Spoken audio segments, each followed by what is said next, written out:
সদ্য বিয়ে হওয়া বাসর রাতে নিজের বরের জায়গায় ভার্সিটির প্রফেসর মিস্টার আধার খানকে দেখে রীতিমতো 404 ভোল্টের ঝটকা খেয়ে থম মেরে বসে রয়েছে আলো।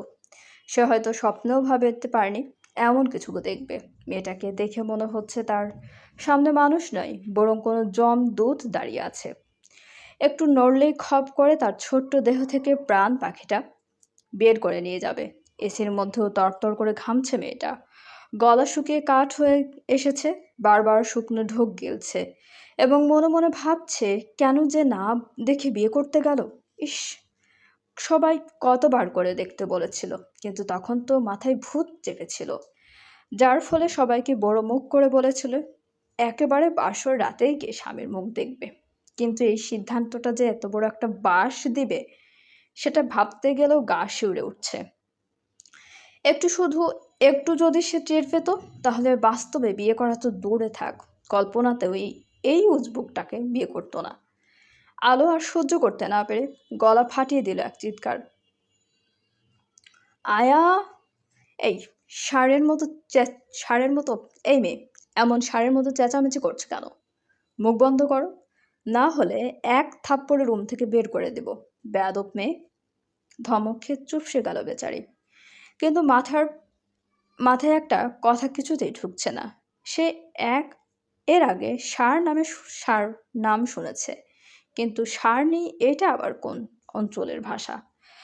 আলো কিছু বলার জন্য মুখ খুলতে যাবে, তার আগেই আধার খান গম্ভীর কণ্ঠে বলে উঠল, কেউ একজন বলেছিল তার মামার ছেলের বন্ধুর কাজিনের মেয়ের বড় বোনের বিয়েতে যাচ্ছে। তা মিস কালো, আপনি এখানে কি করছেন? আপনার তো অন্যের বিয়েতে থাকার কথা ছিল, রাইট?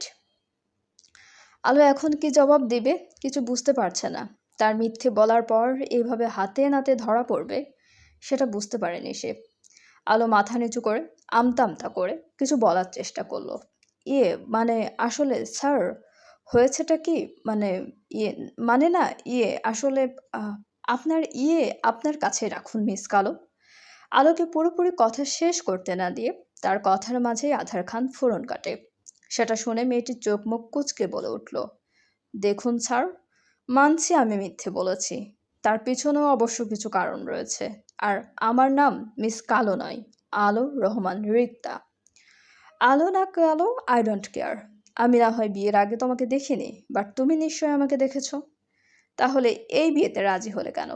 জানতে না আমি তোমার শিক্ষক? নাকি জেনে শুনেই এমন করেছো? আমি যদি জানতাম আমার বিয়ে যার সাথে হচ্ছে সেটা আপনি, তাহলে আপনাকে বিয়ে করা তো দূরে থাক, দরকার হলে সারা জীবন কুমারী থাকতাম, কুমারী, তবুও আপনার মতো লোককে বিয়ে করতাম না। আলো মিনমিন করে কথাগুলো বলে আর চোখে তাকায় তার বড় রূপে বদমেজাজে ছাড়ের দিকে। আধার খান কিছু সময় গম্ভীর মুখে আলোকে পর্যবেক্ষণ করে ওয়াশরুমে চলে যায়। পরনের সাদা শেরওয়ানি খুলে ছুঁড়ে মেরে ঝর্ণা ছেড়ে দিয়ে পানির নিচে দাঁড়িয়ে মাথায় চুল দু হাতে খামচে ধরল। মাথায় তার দাউ দাউ করে আগুন জ্বলছে। একে তো তার দাদা যান তাকে ব্ল্যাকমেইল করে বিয়েতে রাজি করিয়েছে, তার উপর যে মেয়েটিকে দু চোখে সহ্য করতে পারে না, আর সেই মেয়েটি কিনা তার বিয়ে করা বউ, আবার তারই ছাত্রী। ব্যাপারটা হাস্যকর না? আধার নিজের ভাগ্যের উপর তাচ্ছিল্যের হাসি হাসে। সে যখনই ভাবে নিজের জীবনটা একটু গুছিয়ে নেবে, ঠিক তখনই কোনো না কোনো ঝড় তুফান এসে সবকিছু এলোমেলো করে দিয়ে যায়। তার নিষ্ঠুর ভাগ্যটা বড়ই অদ্ভুত, যেটা চায় না সেটাই পায়, আর যেটা খুব করে চায় সেটাই হারিয়ে যায় তার একাকিত্ব জীবন থেকে। আধার এসব ভেবে শব্দ করে দীর্ঘশ্বাস ছাড়ল, অতপর একটু সময় নিয়ে গোসল ছেড়ে বেরিয়ে এলো। আলো নিজের মতো বকবক করতে করতে গলায় জড়ানো গহনাগাটি খুলতে ব্যস্ত। নিজের ভাগ্যকে দোষ দিবে নাকি নিজেকে দোষ দিবে বুঝতে পারল না। তবে দোষ তো নিজেরই। বিয়ে করবে বলে লাফাচ্ছিল সে, আর এখন বিয়ে করার পর সব লাফালাফি গাড়ির চাকার মতো পাংচার হয়ে ফুস করে সব হাওয়া বেরিয়ে গেছে। সাথে বিয়ে করার শখও। শালার কপাল আমার! কোথায় ভাবলাম বিয়ের পর লাল টুকটুকে স্বামীর সাথে বাচ্চা বাচ্চা নিয়ে সুখে শান্তিতে সংসার করব, ঘুরবো ফিরবো, শপিং করব, কোনো লেখাপড়ার ঝামেলা থাকবে না, কিন্তু না, তার হলো কই। ঘাড়ে তো এই বদমাইশ বদমেজাজি উজবুক শালা বুইড়া ছাড় জুটল। উফ, এখন ভার্সিটির মতো নিশ্চয়ই এখানেও জীবনটা জ্বালিয়ে খাবে। ধুর বাল, ভাল লাগে না। আলো এইসব বিড়বিড় করে পিছনে ফিরতেই ভূত দেখার মতো চমকে উঠে 2 পা পিছিয়ে যায়। তাড়াহুড়ো করার ফলে ড্রেসিং টেবিলের সঙ্গে ধাক্কা খেয়ে ধপাস করে চিত হয়ে ফ্লোরে পড়ে গেল।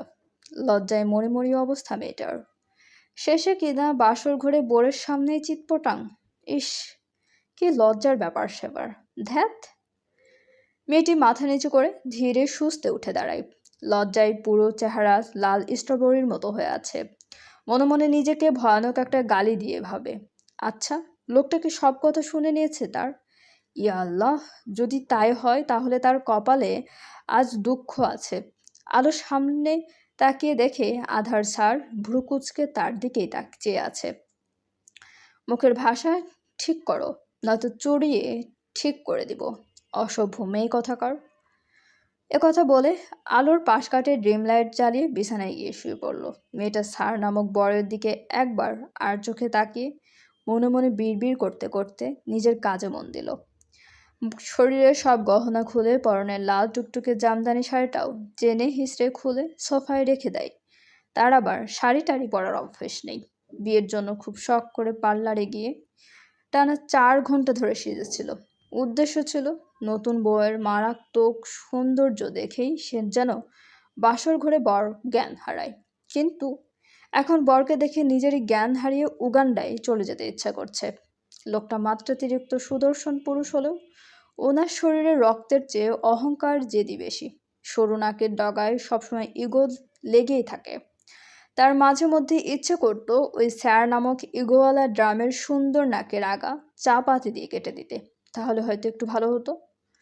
আলো এসব ভাবতে ভাবতে ব্যাগ থেকে টি শার্ট প্লাজো বের করে সোজা ওয়াশরুমে ঢুকে গেল। তার আজ মন মেজাজ একটুও ভালো নেই। কোথায় একটু মিষ্টি মিষ্টি কথা বলে তাকে বোঝাবে এই বিয়েটাকে মেনে নেওয়ার জন্য, কিন্তু না, উল্টো তার উপরে চিল্লাফাল্লা করছে। এই জন্যই বলে অতি আশা করতে নেই, না হলে এইভাবেই মুখ থুবড়ে পড়তে হয়, তাও স্যার ওরফে পচা গোবরের মধ্যে। ওয়াশরুম থেকে ফ্রেশ হয়ে এসে পিঠ পর্যন্ত কার্ল করা চুলগুলো ছেড়ে দিয়ে সোফায় গিয়ে শুয়ে পড়ল আলো। ওই লোকটার সাথে একই বিছানায় শোয়ার কথা কোনো ইচ্ছে নেই তার, তবে এর পিছনেও একটা কারণ আছে। তার শুয়ে থাকার কোনো ছিঁড়ি নেই। ঘুমের ভোরে ঘোরে মুখের থেকে হাত পা বেশি চলাচল করে। একবার তো ঘুমের মধ্যে তার কাজিনের নাক ফাটিয়ে দিয়েছিল ঘুষি মেরে। তারপর থেকে তার সাথে একই বিছানায় কেউ থাকতে চায় না। বিশেষ করে তার ছোট বোন ছায়া, তার থেকে 3 বছরের ছোট হবে। এইবার ছায়া ইন্টার ফার্স্ট ইয়ারে, আর সে অনার্স 2য় বর্ষের ছাত্রী। যৌথ পরিবারে খুব আদরের সন্তান সে। বড় মেয়ে হয়েও ভীষণ চঞ্চল, আর হবেও না কেন। সবার এত ভালোবাসায় নিজেকে সবসময় খোলা আকাশের মুক্ত পাখি ভেবে এসেছে। যেটা মন চায় সেটাই করে, আর যেটা করতে ইচ্ছে করবে না সেটা অন্যরা 1000বার বললেও করবে না। আফটার অল সে নিজ মর্জিতে চলতে বেশি পছন্দ করে। আর এটাই আজ তার জীবনের কাল হয়ে দাঁড়ালো। ভবিষ্যতে আরও কি দেখতে হবে খোদা জানে। আলো এসব আকাশ পাতাল ভাবতে ভাবতে একসময় ঘুমিয়ে যায়। হঠাৎ করে মাঝরাতে কিছু ধপাস করে পড়ে যাওয়ার শব্দে আধারের ঘুম ভেঙে গেল। সে তড়িঘড়ি করে উঠে বসলো এবং আশেপাশে তাকিয়ে বোঝার চেষ্টা করলো কোথায় থেকে শব্দটি এসেছে। ড্রিম লাইটের ঝাপসা আলোয় সবকিছু স্পষ্ট দেখতে না পেয়ে বিছানায় থেকে নেমে রুমের বড় লাইট অন করে দিল। ঠিক তখনই তার চোখ গেল অদূরে সোফার নিচে সাদা টাইলসের মেঝেতে উপর হয়ে বেঘুরে ঘুমিয়ে থাকা মেয়েটির দিকে। লাল প্লাজো হাঁটুর উপরে উঠেছে, সঙ্গে কালো টি শার্টটাও কোমরের উপরে উঠে রয়েছে। ফলস্বরূপ ফর্সা দুটো পা ও ধনুকের মতো বাঁকানো সাদা কোমর উন্মুক্ত হয়ে আছে। এই দৃশ্য দেখে ভ্রু কুঁচকে গেল আধারের। এত বড় দামড়ি মেয়ের ঘুমানোর স্টাইল দেখে অবাক না হয়ে পারল না। রীতিমতো তার হাসি পাচ্ছে। সোফায় থেকে ফ্লোরে পড়ে গেছে, অথচ ঘুম ভাঙল না ম্যাডামের। আধার দীর্ঘশ্বাস ছেড়ে ধীর পায়ে এগিয়ে এসে নিচে বসে পড়ে থাকা রমণের পাশে হাঁটু গেড়ে বসলো। ঘুমন্ত মেয়েটির চোখ টি শার্ট ও প্লাজো ঠিক করে দিতে চেয়েও কিছু একটা ভেবে উঠে দাঁড়ালো। পিছন ফিরে বিছানায় পাশে থাকা টেবিলের উপর থেকে পানি ভর্তি জগটা নিয়ে এসে সব পানি রমণীর মাথার উপর ঠাস করে ঢেলে দিল। আচমকা এমন হয়, মেয়েটি ভয় পেয়ে হুড়মুড় করে লাফ দিয়ে উঠে বসতে বসতে চেঁচিয়ে উঠল, বৃষ্টি বৃষ্টি বৃষ্টি। আমি ভিজে গেলাম বৃষ্টিতে। পর মুহূর্তে ভাবলো, বৃষ্টির পানি কই থেকে পড়বে, সে তো রুমে শুয়ে আছে। তাহলে আলো মনে মনে এসব ভেবে এক হাতে মুখের পানি মুছে সামনে তাকাতেই ভরকে গেল। কিছুক্ষণ তাকিয়ে থেকে অবাক কণ্ঠে জিজ্ঞেস করলো, পানি কেন দিয়েছেন? নিচে পড়ে গিয়েছিলে, তাই উঠানোর জন্য ঘুম ভাঙালাম। স্যারের সোজা সাপটার উত্তর শুনে আলো আহাম্বক, হতবাক, হতবিহ্বল, নির্বাক হয়ে গেল। একজন ঘুমন্ত মানুষকে জাগিয়ে তোলার জন্য কিনা মুখে পানি ছুঁড়ে মারবে, তাও এই মধ্যরাতে? এটা কোন ধরনের কথা? চলবে, সবার অনেকের রিকোয়েস্টে গল্পটি দিলাম। আমি এক্সপেক্ট করব সবাই গল্পটি সম্পর্কে ভালো একটা রেসপন্স করবে, এবং ধন্যবাদ। ইনশাআল্লাহ চেষ্টা করব নিয়মিত দেওয়ার। এবং গল্পটি কেমন লাগলো সবার অবশ্যই লাইক, কমেন্ট এবং শেয়ার করতে ভুলবে না। কমেন্ট করে জানাতে ভুলবেন না কেমন লাগলো, এবং চ্যানেলটি প্লিজ সবাই সাবস্ক্রাইব করুন। অনেক ধন্যবাদ সবাইকে আমাদের চ্যানেলের সঙ্গে থাকার জন্য। কী সব আবল তাবল বলেছে আমি জানি না, সবাই একটু গুছিয়ে শুনে নেবেন। Thank you.